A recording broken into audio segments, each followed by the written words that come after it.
കൂട്ടുകാർക്ക് നല്ലൊരു രാത്രി ആശംസിച്ചുകൊണ്ട് മാമ്പഴത്തിന്റെ പുതിയ വീഡിയോയിലേക്ക് സ്വാഗതം. നമുക്ക് നേരെ ആദർശിന്റെ നയനയുടെ നാളത്തെ നല്ലൊരു പ്രൊമോ വിശേഷം കണ്ടാലോ.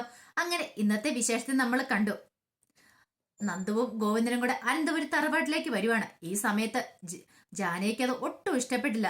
കാരണം അവര് വന്ന് ഇഷ്ടപ്പെടാതെ ജാനകി ചവിട്ടിത്തുള്ളി അകത്തേക്ക് അങ്ങോട്ട് കയറി പോവാണ്. ജാനകിയുടെ മനസ്സിലെ ചിന്ത മറ്റൊന്നുമല്ല, ഇനിയിപ്പം നന്ദു വന്നിട്ടുണ്ടെങ്കിൽ അനിയുമായിട്ട് വീണ്ടും അടുപ്പത്തിലായിട്ട് അനാമികയായിട്ടുള്ള വിവാഹം മുടങ്ങുമോ എന്നൊരു ചിന്തയുണ്ട്. അല്ലെങ്കിൽ തന്നെ മൊത്തം പ്രശ്നങ്ങളാണ്. ഈ വിവാഹം ഉറപ്പിച്ച മുതൽ ഓരോരോ പ്രശ്നങ്ങൾ ഇങ്ങനെ വന്നുകൊണ്ടിരിക്കുകയാണ്. അപ്പൊ അതിന്റെ കൂടെ കൂനിമേ കുരു എന്ന് പറഞ്ഞ പോലെ ഇനി ഒരു പ്രശ്നങ്ങൾ വരുമോ എന്നൊരു ചിന്തയാണ്. എന്തൊക്കെ വന്നാലും അനി അനാമികയും തമ്മിലുള്ള വിവാഹം നടക്കും. അങ്ങനെ ഒരു തീരുമാനമൊക്കെ എടുത്തിട്ടാണ് ജാനകി അകത്തേക്ക് കയറി പോകുന്നത്. ഈ സമയം നന്ദുവിന് വല്ലാത്ത വിഷമായിരുന്നു. നന്ദുവിനെയും കൂട്ടി അകത്തേക്ക് പോയ നയന പറഞ്ഞു, അതെ നീ വിഷമിക്കൊന്നും വേണ്ട കേട്ടോ. അച്ഛനോട് ഞാൻ പറഞ്ഞിട്ടുണ്ടായിരുന്നു തലേദിവസമെങ്കിലും വരണമെന്ന്. നീ എന്തിനാ നന്ദു വിഷമിക്കണേ? അല്ലെങ്കിൽ തന്നെ അനാമിക അനിയായിട്ടുള്ള വിവാഹം നടക്കും. പിന്നെ അല്ലെങ്കിൽ തന്നെ അവളെ രക്ഷിച്ച നീയല്ലേ. പിന്നെ അതിന്റെ പേരിൽ നിനക്കൊരു കുറ്റബോധം ഉണ്ടാകേണ്ട കാര്യമില്ല. നീ ഒരു തെറ്റും ചെയ്തിട്ടില്ലോ എന്ന് പറയാം. എന്നാലും ചേച്ചി എനിക്കെന്തോ ഇവിടെ നിൽക്കുമ്പോൾ ഒരു മടിയാ. അനിയെ ഫേസ് ചെയ്യാനും മടിയാന്ന് പറയാം. നീ എന്തിനാ അവനെ ഫേസ് ചെയ്യാൻ മടിക്കേണ്ട കാര്യമില്ല. നിന്റെ മനസ്സിലൊന്നുമില്ലെന്ന് അവന്റെ മുന്നിൽ തെളിയിച്ച് കാണിക്കണം. ഇനി എന്തെങ്കിലും ഉണ്ടേ പോലും അതൊന്നും ഒരു കാരണവശാലും പുറത്ത് കാണിക്കില്ല. അത് അവനെ ബാധിക്കുന്ന കാര്യമാണ്. അറിയാലോ, അനിയുടെ മനസ്സിൽ എന്തെങ്കിലും ഒരു ചെറുതായിട്ടൊരു ഇത് വന്നിട്ടുണ്ടെങ്കിൽ അനി ചിലപ്പോൾ ഈ വിവാഹത്തിൽ നിന്ന് തന്നെ പിന്മാറിന്ന് വരും. അല്ലെങ്കിൽ തന്നെ അവന്റെ മനസ്സിപ്പോ ചാഞ്ചാടിക്കൊണ്ടിരിക്കുന്ന സമയമാണ്. കാരണം ജാതകങ്ങൾ തമ്മിൽ ചേരുന്നില്ല. അങ്ങനെ നൂറ് പ്രശ്നങ്ങൾ വന്നുകൊണ്ടിരിക്കുക. അതുകൊണ്ട് നന്ദു പറഞ്ഞൊക്കെ ഓർമ്മയുണ്ടല്ലോ എന്ന് പറയാം. ഇല്ലേച്ചി, ഞാനായിട്ട് ഒന്നിനും പോകുന്നില്ല. ഞാൻ അനിയുടെ മുന്നിലേക്ക് പോലും പോകുന്നില്ല എന്ന് പറയാം. ഈ സമയം ഗോവിന്ദനും കൂടെ അങ്ങോട്ട് കയറി വന്നു. ഗോവിന്ദനെ കണ്ടതും കനകി ഓടിച്ചെന്നു. അപ്പൊ ആ ഗോവിന്ദേട്ടാന്ന് വിളിച്ച് അകത്തേക്ക് കൊണ്ട് കയറ്റിക്കൊണ്ട് വരുവാണ്. ഇത് ജലജ കണ്ടു. വന്നിട്ടുണ്ട്, കുടുംബസമേതം എല്ലാരും കൂടെ വന്നിരിക്കുന്നത്. ഒരു കല്യാണം ഒന്നും വെച്ചോണ്ട് എത്ര ദിവസം വന്നാ എല്ലാരും കൂടെ ഇവിടെ വന്ന് കിടക്കണേ, നാണമില്ലാത്തങ്ങള് എന്ന് ജലജ പറയണം. ഇത് കേട്ടോണ്ടാ ദേവേനെ ഇങ്ങോട്ട് വരുന്നേ. ദേവേനെ പറഞ്ഞിട്ട് കാര്യമില്ല, അനുഭവിക്കുക തന്നെ. രണ്ടു മക്കളെ കെട്ടിച്ചു വിട്ടെന്നും പറഞ്ഞോണ്ട് ഇവിടെ ഒരു ഫംഗ്ഷൻ നടക്കുമ്പോ വിളിച്ചാലും വിളിച്ചില്ലേലും നേരത്തെ ഇങ്ങ് ഓടി പോന്നോളൂ എന്ന് പറയാം. ഈ സമയം കനക എന്ത് ചെയ്യണം, കോന്നിനെ വിളിച്ചോണ്ട് അകത്തേക്ക് കയറിപ്പോയി. മൈൻഡ് പോലും ചെയ്തില്ല. കാരണം കനകയ്ക്കറിയാം അവരോട് സംസാരിക്കാൻ പോയിട്ടുണ്ടെങ്കിൽ അതിന് മാത്രമേ സമയം കാണുള്ളൂ. നമ്മൾ പറഞ്ഞ് നമ്മുടെ വായിക്കാത്ത വെള്ളം പറ്റുന്നല്ലാതെ മാറാനൊന്നും പോകുന്നില്ലെന്ന് കനയ്ക്ക് നന്നായിട്ട് അറിയാവുന്ന കാര്യമാണ്. പിന്നീട് ഗോവിന്ദനം കൊണ്ട് അകത്തേക്ക് എന്ന് കഴിഞ്ഞപ്പോൾ മുത്തശ്ശി ഓടി വന്നു. ആഹാ ഗോവിന്ദന വാ ഇരിക്കാൻ പറഞ്ഞിട്ട് ഗോവിന്ദയുടെ വിശേഷങ്ങളൊക്കെ ചോദിക്കുകയാണ്. അവിടുത്തെ വിശേഷങ്ങളും കാര്യങ്ങളും എല്ലാം ചോദിക്കുക. ഈ സമയം അകത്തേക്ക് പോയ നന്ദു വല്ലാത്ത ടെൻഷനില്ല. നന്ദുവിന് എന്ത് ചെയ്യണമെന്ന് അറിയത്തില്ല. ഇനിയിപ്പോ അനിയുടെ മുഖത്ത് എങ്ങനെ നോക്കും, അനിയെ കണ്ടാൽ എങ്ങനെയായിരിക്കും, ആ ഒരു ചിന്തയായിരുന്നു. പിന്നീട് നയന പുറത്തേക്ക് വരുന്ന സമയത്താണ് അവിടെ അനി നിൽക്കുന്നുണ്ട്. അനി നയനെ കണ്ടത് പെട്ടെന്ന് നയനയുടെ അടുത്തേക്ക് വന്നു. എന്നിട്ട് ചോദിച്ചു, എന്താ ഏട്ടത്തി ഇവിടെ എന്തൊക്കെയാ നടക്കണേന്ന് ചോദിക്കാം. എന്താ ഇനിയിപ്പോ കാര്യം എന്താ? അല്ല, കഴിഞ്ഞ ദിവസം വാഴക്കല്യാണത്തിന്റെ കാര്യം പറഞ്ഞു. ഒരു കാര്യം ഞാൻ പറഞ്ഞേക്കാം, എനിക്ക് ആദ്യമേ മുതലേ ഈ വിവാഹത്തിന് ഒരു സമ്മതമില്ലായിരുന്നു. എല്ലാരും കൂടെ കൂടിയിട്ട് എന്റെ തലയിലേക്ക് ഈ വിവാഹം വെച്ച് കെട്ടിയതുപോലെ എനിക്ക് തോന്നണേന്ന് പറയാം. നയന പറഞ്ഞു, അങ്ങനെയൊന്നും പറയരുത്. ഇനിയിപ്പൊ ഇതെങ്ങാനും കേട്ടിട്ട് വേണം അടുത്ത പ്രശ്നം അതുണ്ടാകാനായിട്ട്. അറിയാലോ, ഇപ്പൊ തന്നെയാണെങ്കിലും നല്ല ദേഷ്യം എന്നോട് ഇളയമ്മയ്ക്ക്. അറിയാലോ, ഇളയമ്മയാണെങ്കിൽ എന്നെ കാണുമ്പോൾ പഴയ പോലെ ഒന്നുമല്ല, നല്ല രീതിയിൽ സംസാരിക്കുന്ന പോലും ഇല്ല. അത് അനി കാണുന്നതാണല്ലോ എന്ന് പറയാം. അതിന് ഏറ്റവും നല്ല മാർഗം അനി അനാമികം തമ്മിലുള്ള വിവാഹം നടക്കണമെന്ന് പറയാം. ഇത് കേട്ടതും അനി പറഞ്ഞു, എന്താ ഇടത്ത് ഇങ്ങനെ പറയണേ? ഇത് എല്ലാരും കൂടെ എനിക്ക് ഇഷ്ടപ്പെടാത്ത വിവാഹം എന്റെ തലയിലേക്ക് കെട്ടിവെച്ചിട്ടുണ്ടെങ്കിൽ എനിക്ക് നല്ലൊരു ജീവിതം കിട്ടുമെന്നാണോ ഓർക്കണേ? ഒരിക്കലും അങ്ങനെ നല്ലൊരു ജീവിതം എനിക്ക് ഉണ്ടാകത്തില്ല. എന്റെ മനസ്സിനിണങ്ങിയ പെൺകുട്ടീനെ വേണ്ട ഞാൻ വിവാഹം കഴിക്കാനായിട്ട്. അല്ലെങ്കിൽ തന്നെ അവളുടെ സ്വഭാവം എനിക്ക് ഒട്ടും അങ്ങോട്ട് പിടിച്ചിട്ടില്ല.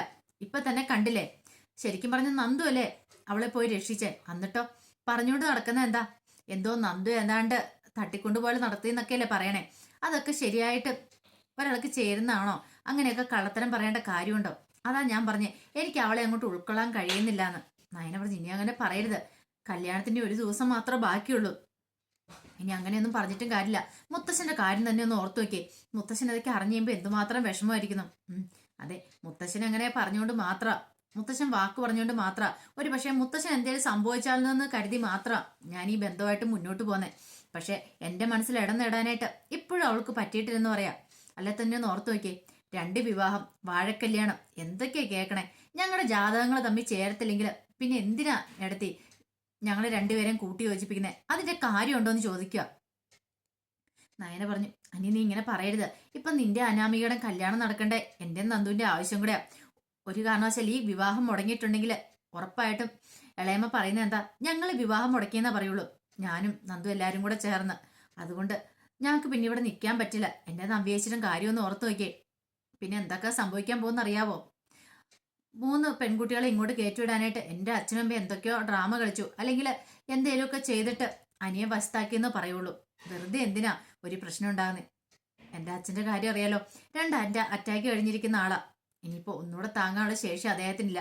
അതുകൊണ്ടാണ് ഞാൻ പറഞ്ഞേ, എങ്ങനെ അനി അനാമിയുടെ കഴുത്തി താലി അടത്തണം, മറ്റൊന്നിനെ കുറിച്ച് ചിന്തിക്കണ്ടെന്ന് പറയാം. അനി പറഞ്ഞു, ഇനിയിപ്പൊ ഞാനായിട്ട് പിന്മാറുന്നൊന്നുമില്ല, ഇനിയിപ്പം വരുന്നിടത്ത് വെച്ച് കാണാം, അല്ലാതെ ഇപ്പൊ ഞാൻ എന്താ പറയണെന്ന് ചോദിക്കണം. പിന്നീട് നയനെ അങ്ങോട്ട് കയറിപ്പോവാ. എനിക്കാണ് വല്ലാത്ത വിഷമം. നന്ദു വന്നിട്ടുണ്ട്. അവൾ വന്നെങ്കിൽ അവളെ ഒന്നും കാണാൻ പോലും പറ്റിയിട്ടില്ല. അവളുടെ മനസ്സിൽ എന്തായിരിക്കും? ഒരു പക്ഷെ തന്നോട് ഇഷ്ടമായിരിക്കോ അതോ വെറുപ്പോ എന്താന്ന് പോലും അറിയത്തില്ല. അങ്ങനെ അനി നിൽക്കുന്ന സമയത്താണ് നന്ദു അങ്ങോട്ട് വരുന്നത്. നന്ദുവിന് അനിയനെ കണ്ടതും അവിടെ നിൽക്കണോ പോണോ എന്നൊരു ചിന്തയായിരുന്നു. കാരണം ഇതെങ്ങാനും കണ്ടോണ്ട് കണ്ടോണ്ടെങ്ങാനും ജാനകിളയമ്മ വന്നിട്ടുണ്ടെങ്കിൽ അതോടുകൂടി തീർന്നു. അനിയുടെ അമ്മ വന്നാൽ പിന്നെ അത് മതി അടുത്ത പ്രശ്നം ഉണ്ടാക്കാനായിട്ട്.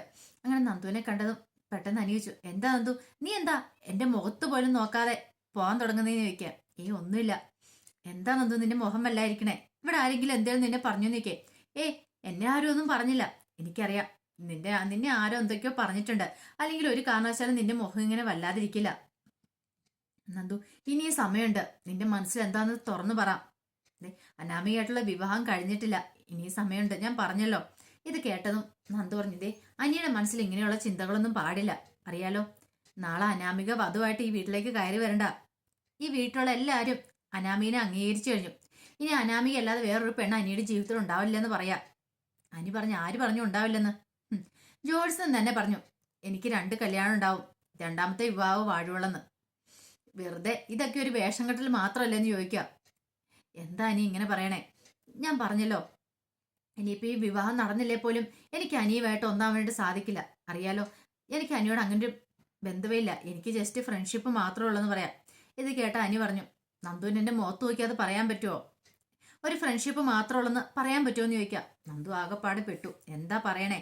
ഇനിയിപ്പോൾ ഈ വിവാഹം നടന്നില്ലെങ്കിൽ അതിന്റെ പേരിൽ ഇപ്പം തന്റെ ചേച്ചിമാർക്കും തനിക്കും കിടക്കപ്പുറതി ഉണ്ടാകത്തില്ല.